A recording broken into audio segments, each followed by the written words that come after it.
الحمد لله رب العالمين والصلاة والسلام على سيد الأنبياء والمرسلين وعلى آله وصحبه أجمعين ومن تبعهم بإحسان إلى يوم الدين. أما بعد، أعوذ بالله من الشيطان الرجيم. بسم الله الرحمن الرحيم.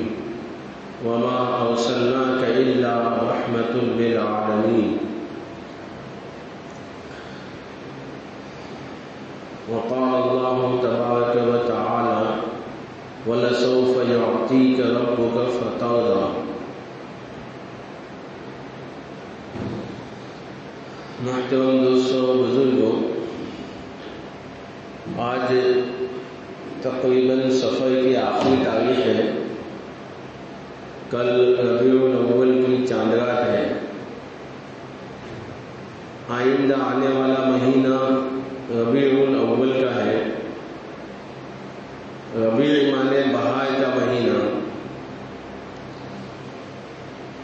اس مہینے میں حقیقت میں انسانیت کو بہار نصیب ہوئی. انسانیت جو مری پرواری تھی، یعنی انسانیت جو اپنے اختتام پر پہنچ چکی تھی، اللہ تعالیٰ نے اپنا رحم کرم فرمایا کہ اپنے آخری نبی حضرت محمد رسول اللہ صلی اللہ علیہ وسلم کو اسی مہینے میں دنیا میں مبعوث فرمایا. آپ کی ولادت باسعادت ربیع الاول کے مبارک مہینے میں ہوئی. آپ کی شان میں اللہ تعالیٰ نے یوں فرمایا: وما ارسلناک الا رحمۃ للعالمین،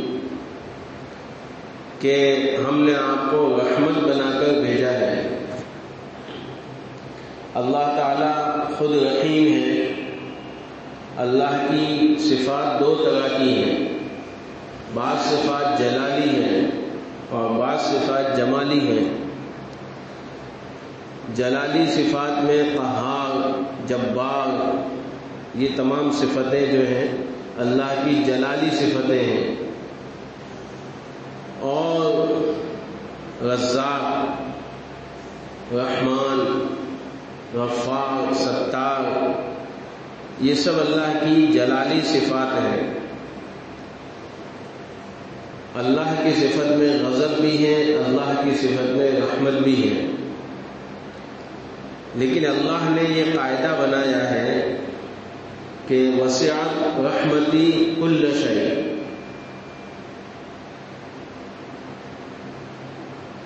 عرش کے اوپر اللہ تعالیٰ نے یہ تختی لکھی ہے کہ میری رحمت میرے غضب پر غالب ہے. یہ پوری دنیا، پوری کائنات عرش کے مقابلے میں ایسی ہے، علماء نے لکھا ہے، بلکہ حدیث پاک کا مفہوم ہے کہ پوری دنیا عرش کے مقابلے میں ایسی ہے جیسے بہت بڑا تھان رکھ دو اور اس کے اندر ایک چھوٹا سا کوئی نقطہ رکھ دو تو پوری کائنات عرش کے مقابلے میں ایسی ہے. ساری چیز کو اللہ کے عرش نے گھیرے میں لیا ہوا ہے. اور پھر اللہ نے اپنے عرش کے بارے میں یوں لکھا: الرحمن علی العرش استوی، کہ رحمان کے عرش کے اوپر پورے عرش کو رحمان گھیرے میں لیے ہوئے ہیں. صفت رحمت، رحمان مانے صفت رحمت. یہ پورے عرش کو جیسے کپڑا پہنا دو کسی کو، تو اللہ نے پورے عرش کو کپڑا پہنا دیا ہے رحمت کا. الرحمن علی العرش استوی. ایک جگہ ہے کان عرشہ علی الماء، جیسے قرآن مجید میں ہے کہ عرش کے اوپر پانی ہے. کیا مطلب؟ پانی جو ہے یہ رحمت کی صفت ہے. علماء نے لکھا ہے پانی رحمت کا مظہر ہے. اگر کوئی شرمندہ ہو جاتا ہے تو ہم کیا کہتے ہیں؟ پانی پانی ہو گیا. غضب جو ہے، آگ جو ہے، یہ غضب کا مظہر ہے. کوئی بہت زیادہ غصے ہو گیا، ہم کہتے ہیں آگ بگولا ہو گیا. تو اللہ نے پوری کائنات کو عرش سے ڈھانپا ہے اور عرش کو اپنی رحمت سے ڈھانپا ہے. الرحمن علی العرش استوى، اور اس کائنات کی سب سے بڑی شخصیت اللہ کے بعد، بلکہ وجہ تخلیق کائنات، ان کو اللہ نے جب اس دنیا میں بھیجا تو ان کو یہ صفت دے کر بھیجا اور اس شان سے بھیجا کہ انا ارسلناک رحمتا للعالمین، کہ ہم نے آپ کو تمام جہانوں کے لیے رحمت بنا کر بھیجا ہے۔ حدیث میں آتا ہے کہ آج دنیا میں جہاں کہیں رحمت دکھائی دیتی ہے، ماں کے اندر، باپ کے اندر، جہاں کہیں رحمت دکھائی دیتی ہے، اللہ نے رحمت کے 99 حصے اپنے پاس رکھے ہیں، اپنے عرش کے نیچے رکھے ہیں، ایک حصے کو پوری کائنات کے اندر بکھیر دیا ہے۔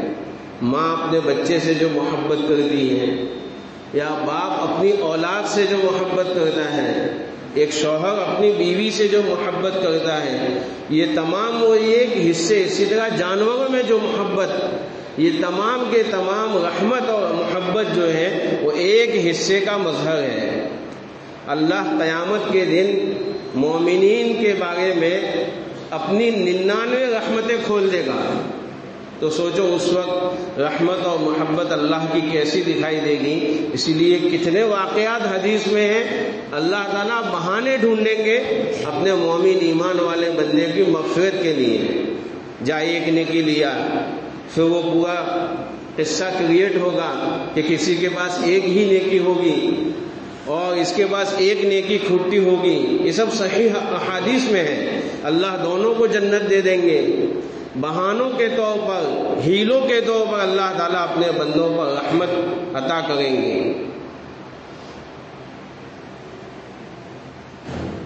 حضور پاک صلی اللہ علیہ وسلم کے بارے میں فرمایا وما ارسلناک الا رحمتا للعالمین، تمام جہانوں کے لیے آپ رحمت ہیں۔ ہم ایک ایک کر کے دیکھیں کہ حضور پاک صلی اللہ علیہ وسلم کی رحمت میں سے اس عالم میں کس کس کو کیا حصہ ملا۔ سب سے پہلے ہم ماں کو دیکھیں۔ اس کائنات میں، اس عالم میں اگر سب سے پہلے کسی شخصیت نے بتایا ہو کہ ماں کے قدموں کے نیچے جنت ہے تو محمد رسول اللہ صلی اللہ علیہ وسلم کی ہستی ہے۔ پورے عالم کو، پوری دنیا کو یہ بتایا، تمام اولاد کو یہ بتایا کہ تمہاری جنت تمہارے ماں کے قدموں کے نیچے ہے۔ آپ نے یہ فرمایا کہ جس نے اپنے ماں باپ کو محبت کی نگاہ سے دیکھا تو اس کو کامل حج اور عمرے کا ثواب ملے گا۔ اگر ایک مومن روزانہ حج اور عمرے کا ثواب لینا چاہتا ہے تو صرف وہ اپنی ماں اور باپ کو محبت کی نگاہ سے دیکھ لے۔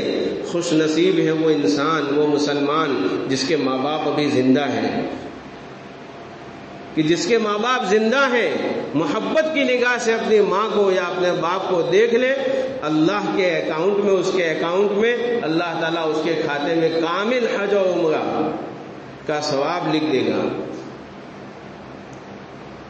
یہ محمد رسول اللہ صلی اللہ علیہ وسلم کی رحمت کا حصہ ہے کہ ماں کو اتنا مقام دیا۔ اس سے پہلے کسی نبی نے نہیں بتایا، اس سے پہلے کسی مصلحین نے نہیں بتایا، کسی کے وہم و خیال میں بھی نہیں آیا ہوگا۔ یہ ہمارے نبی نے بتایا کہ ماں کے قدموں کے نیچے جنت ہے۔ یہ ہمارے نبی نے بتایا باپ کو کیا حصہ ملا۔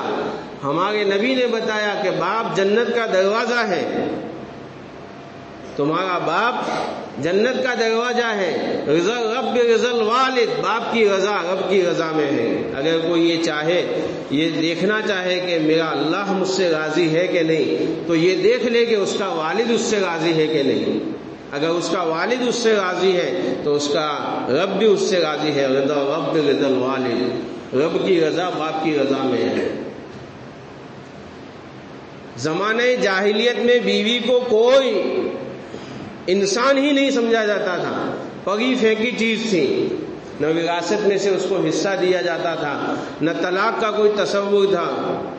یہ محمد رسول اللہ صلی اللہ علیہ وسلم کی برکت اور آپ کی رحمت کا حصہ ہے کہ آپ نے فرمایا خیرکم خیرکم لأہلہ، تم میں بہتر وہ ہے جو تمہارے گھر والوں میں بہتر ہو، جو اپنی بیوی کی نظر میں بہتر ہے تو وہ دنیا میں سب سے اچھا انسان ہے۔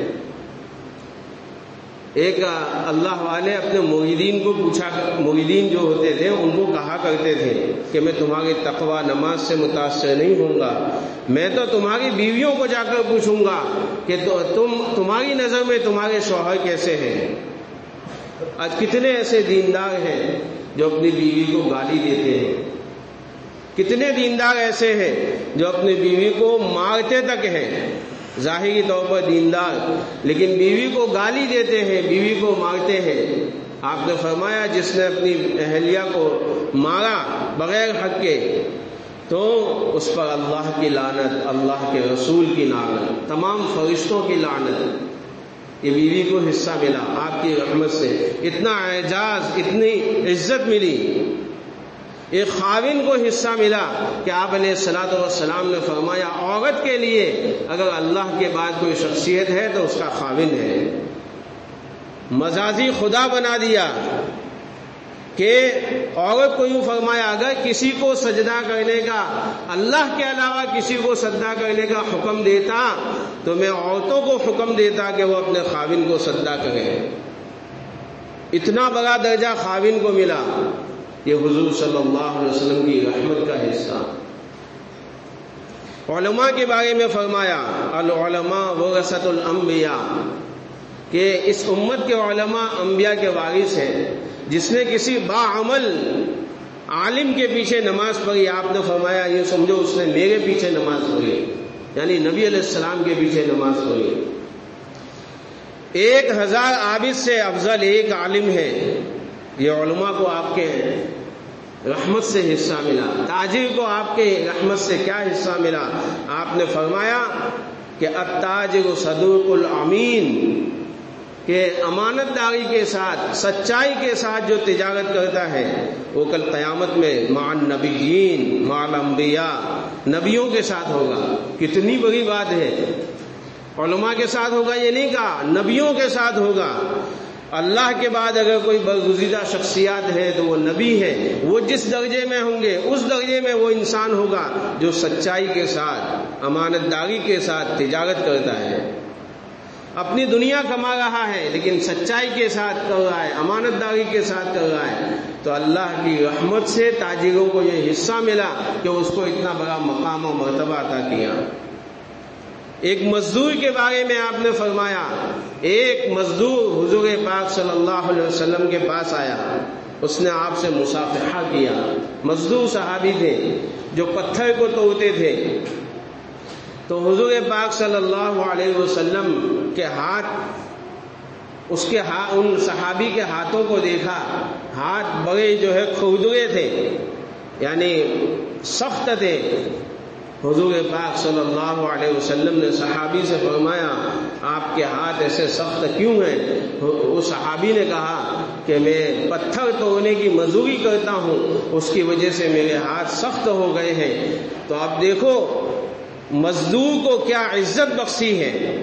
اللہ اکبر، رحمت کائنات، رحمت للعالمین نے اس مزدور کا ہاتھ پکڑا ہے، اس کو بوسہ دیا اور کہا الکاسب حبیب اللہ، کہ محنت اور مزدوری کرنے والا اللہ کا حبیب ہوتا ہے۔ یہ ہے دین، یہ ہے ہماری شریعت، کہ محنت اور مزدوری کو عرش پر پہنچا دیا۔ اللہ کا حبیب کس کو کہتے ہیں؟ الکاسب حبیب اللہ، جو حلال روزی کمانے کے لیے محنت اور مزدوری کرتا ہے وہ اللہ کا دوست ہوتا ہے۔ جو ہنرمند ہے، جس کے پاس کوئی ہنر ہے، فرمایا آپ علیہ الصلوۃ والسلام نے کہ ہنرمند کے لیے بھی آپ کی رحمت سے یہ حصہ ملا کہ ہنرمند مومن اللہ کو زیادہ پسند ہے غیر ہنرمند مومن سے۔ اس لیے اگر کوئی ہنر سیکھ رہا ہے، آج کے لیٹسٹ زمانہ جو چل رہا ہے، آج کے زمانے کے جو ہنر ہے، مثال کے طور پر کوئی سافٹ ویئر انجینئر بنتا ہے، کوئی ہارڈ ویئر انجینئر بنتا ہے، کوئی الیکٹریشین ہے، کوئی پلمبنگ کا کام کرتا ہے، اگر وہ اس نیت سے کام کرے، میرے نبی کی یہ حدیث ہے، تو آپ نے فرمایا ہنرمند مومن اللہ کو زیادہ پسند ہے غیر ہنرمند مومن سے۔ کوئی نہ کوئی ہنر سیکھنا، اس نے اسلام کو اللہ نے اس کو پسند کیا ہے، چاہے کوئی درزی کا ہنر سیکھے، کوئی چپل سینے کا ہنر سیکھے، یا آگے بڑھے کوئی ہارڈ ویئر انجینئر بنے، کوئی سافٹ ویئر انجینئر بنے، کوئی موبائل کا کام سیکھے، اگر صحیح نیت کے ساتھ کرتا ہے، اللہ کو ناراض نہیں کرتا اور فرائض کی پابندی کے ساتھ کرتا ہے، واجبات کی پابندی کے ساتھ کرتا ہے، تو یہ بھی اس کی آخرت کی کمائی ہے۔ یتیم کے بارے میں فرمایا، یتیم کے جس نے یتیم کی کفالت کی، جس نے یتیم، پہلے زمانے یتیم کو کوئی نہیں سمجھا جاتا تھا، لیکن آپ نے فرمایا جس نے یتیم کی کفالت کی وہ کل قیامت کے دن ایسے ہوں گے۔ آپ نے 2 انگلیاں بتائی، وہ اتنے قریب ہوگا جیسے یہ 2 انگلیاں قریب ہیں۔ ایک مرتبہ آپ علیہ الصلوۃ والسلام عید کے دن نماز پڑھانے کے لیے عیدگاہ جا رہے تھے۔ مدینے میں ایک خوشی کا ماحول تھا، جیسے ہم دیکھتے ہیں عید کے دن ہر کوئی نئے کپڑے پہن کر نکلتا ہے، غسل، خوشبو وغیرہ۔ حضور اکرم صلی اللہ علیہ وسلم بھی اپنے دونوں نواسوں حسنین رضی اللہ تعالی عنہما کے ساتھ عیدگاہ کی طرف جا رہے تھے۔ مدینہ کے بازار میں دیکھا کہ ایک جگہ پہ چند بچے نئے کپڑے پہنے ہوئے ہیں، غسل، خوشبو کی فوارے کھیل کود رہے، مستی کر رہے، اور ایک طرف ایک چھوٹا سا بچہ جس کے پاس میلے کچیلے ادھننگے کپڑے ہیں وہ بیٹھا ہوا ہے۔ حضور اکرم صلی اللہ علیہ وسلم اس بچے کے پاس گئے، رحمت للعالمین ہے، تاجدار مدینہ ہے، دونوں جہاں کے سردار ہیں، اس بچے کے پاس گئے اور وہ بچے کے پاس جا کے کہا کہ بیٹا تم ان بچوں کے ساتھ کھیلتے نہیں ہو، تمہیں کوئی خوشی نہیں ہے، آج عید کا دن ہے۔ اس بچے نے کہا اے اللہ کے نبی علیہ الصلوۃ والسلام، میرے ابا اور اماں دنیا میں نہیں ہیں، میں ایک مدینے کا یتیم بچہ ہوں، میرا ابا نہیں ہے جو مجھے کپڑا لا کر دے، نہ میری امی ہے جو مجھے نہلاوے اور نئے کپڑے پہنائے۔ حضور اکرم صلی اللہ علیہ وسلم شفیق نبی ہے، آنکھوں میں کیسے آنسو نہ آتے، انہوں نے کہا کہ اچھا بیٹے چل میرے ساتھ چل، ہم تجھے نئے کپڑے پہنائیں گے۔ بجائے عیدگاہ جانے کے لیے آپ واپس گھر میں تشریف لے گئے۔ اس واقعے سے پتہ چلتا ہے کہ یتیم کی کیا عزت تھی آپ کی نگاہ میں۔ آپ گھر گئے ہیں اور امی جان حضرت عائشہ صدیقہ رضی اللہ تعالی عنہا سے فرمایا ہے حسن اور حسین میں سے جس کے کپڑے فٹ آتے ہوں، ایک کپڑا ہے نیا کپڑا ان کو پہنا دو۔ حضرت عائشہ نے اس کو نہلایا، دھلایا، اچھے سے تیل لگایا بالوں میں اور نئے کپڑے پہنائے۔ جب باہر نکلا ہے بچہ، پھر حضور پاک صلی اللہ علیہ وسلم نے فرمایا اس بچے سے کیا تجھے اما ترضا، کیا تجھے یہ بات پسند ہے، کیا تو اس بات پر راضی ہے بیٹے کہ محمد تیرا باپ بن جائے اور عائشہ تیری امی بن جائے۔ یہ یتیم کی عزت، اور پھر کس شان سے نکلے ہیں کہ حسن اور حسین تو پیدل ہیں، حضور اکرم صلی اللہ علیہ وسلم جا رہے اور اس یتیم بچے کو کھبے پر بٹھایا۔ یہ یتیم کی عزت بتائی امت کو۔ جب اسی بازار سے گزرے ہیں وہ بچے جنہوں نے دیکھا کہ سرور کائنات تاجدار مدینہ رسول اللہ صلی اللہ علیہ وسلم کے کندھے پر سوار یتیم بچہ ہے، تو وہ بچے بھی کہنے لگے کاش کہ ہم بھی یتیم ہوتے تو نبی اکرم صلی اللہ علیہ وسلم کے کندھے کی سواری ہم کو ملتی۔ جب مسجد گئے ہیں حسن اور حسین تو نیچے بیٹھے ہیں، بچہ بھی نیچے بیٹھا، آپ ممبر پر تشریف فرما ہوئے اور آپ نے اس بچے سے کہا کہ بیٹا آج تم وہاں نہیں بیٹھو گے، میرے ساتھ ممبر پر بیٹھو گے۔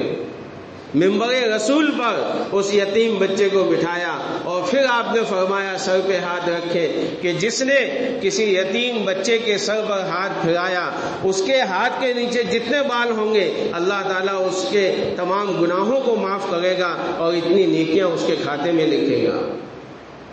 یہ رحمت للعالمین صلی اللہ علیہ وسلم۔ آخری بات، بیٹیوں کو کیا حصہ ملا؟ رحمت للعالمین کی رحمت میں سے آپ نے فرمایا کہ جس کے گھر میں اس عرب کا یہ دستور تھا کہ اگر گھر میں لڑکی پیدا ہو جاتی تھی وہ زندہ درگور کر دیتے تھے، دفن کر دیتے تھے، اس معاشرے کو آپ نے یہ بتایا کہ جس نے جس کے وہاں 2 بیٹیاں پیدا ہوئی اور اس باپ نے اچھی پرورش کی اور ان کا جوان ہونے پر ان کا نکاح کرا دیا تو وہ جنت میں میرے ساتھ ایسے ہوں گے جیسے یہ 2 انگلیاں، اتنی قربت کے ساتھ اللہ تعالیٰ ان کو جنت نصیب کرے گا۔ آپ نے فرمایا، حضرت جبرائیل کہتے ہیں کہ آپ کو اللہ تعالیٰ نے رحمت للعالمین بنایا، بلکہ حضور صلی اللہ علیہ وسلم نے خود پوچھا کہ مجھے اللہ نے رحمت للعالمین بنایا، جبرائیل تم کو اس رحمت کا کوئی حصہ ملا ہے؟ حضرت جبرائیل کہتے ہیں کہ ہاں، آپ کی بعثت سے پہلے مجھے یہ دھچکا لگا رہتا تھا، یہ ڈر لگا رہتا تھا اپنے انجام کے بارے میں، کیونکہ شیطان کا انجام میں نے اپنی آنکھوں سے دیکھا ہے۔ شیطان تمام فرشتوں کا ٹیچر تھا، اتنا بڑا عبادت گزار، لیکن اس کو ایک نافرمانی پر اللہ تعالیٰ نے اس کو مردود کر دیا، اس کو ابلیس بنا دیا، اس کو قیامت تک کے لیے مردود بنا دیا۔ مجھے بھی یہ ڈر رہتا تھا کہ اللہ تعالیٰ کہیں وہ تو غنی ہے، کب کس کو مردود کر دے، مجھے بھی یہ ڈر لگا رہتا تھا۔ لیکن آپ کی بعثت ہوئی، آپ پر اللہ تعالیٰ نے کلام پاک نازل کیا، اور جب آپ پر یہ قرآن مجید کی یہ آیت نازل ہوئی، اِنَّكَ لَرَسُولٌ كَرِيمٌ ذِي قُوَّةٍ عِندَ ذِي الْعَرْشِ مَكِينٌ مُطَاعٍ ثَمَّ أَمِينٌ۔ حضرت جبرائیل کہتے ہیں، یہ حضرت جبرائیل کی شان میں آیت ہے۔ حضرت جبرائیل کہتے ہیں جب یہ آیت اپنے کلام پاک میں اللہ نے نازل فرمائی، مجھے جو ہے اطمینان ہو گیا کہ اب میرا انجام اچھا ہوگا، آپ کی رحمت سے مجھے یہ حصہ ملا۔ جناتوں کو آپ کی رحمت سے حصہ ملا، فرشتوں کو آپ کی رحمت سے حصہ ملا، انسانوں کو آپ کی رحمت سے حصہ ملا۔ اللہ تعالی ہمیں رحمت للعالمین صلی اللہ علیہ وسلم کی قدردانی کرنے کی توفیق عطا فرمائے۔ ربیع الاول کا مہینہ اسی لیے آتا ہے، ہر سال آتا ہے کہ ہم اپنی زندگی کو سنتوں سے سنواریں۔ صرف دعوے کرنے سے نبی کے عاشق نہیں بن جائیں گے، سنتوں سے سنوارنا پڑے گا۔ چہرے پہ سنت کو سجائیں، اپنے لباس میں سنت کو سجائیں، اور اپنے معاشرے میں سنت کو سجائیں۔ گھر میں شادی ہو تو سنت کے مطابق شادی کریں تو سچے عاشق رسول بنیں گے، ورنہ دعووں سے تو کچھ نہیں ہوتا۔ دعووں سے تو پھر کل قیامت کے دن کیا ہوگا؟ صرف دعوے ہوں گے تو کل قیامت کے دن کیا ہوگا؟ وہ حدیث انشاءاللہ اگلی جمعہ کو انشاءاللہ وقت ہوگا۔ پورا یہ جو اب ربیع الاول کا کل سے مہینہ شروع ہو رہا ہے، ہم انشاءاللہ اس پورے مہینے میں سیرت کے اوپر ہی چلیں گے۔ اللہ تعالی ہمیں ان باتوں پر عمل کرنے کی توفیق عطا فرمائے۔ سنت پہلے اذان ہو چکی ہے۔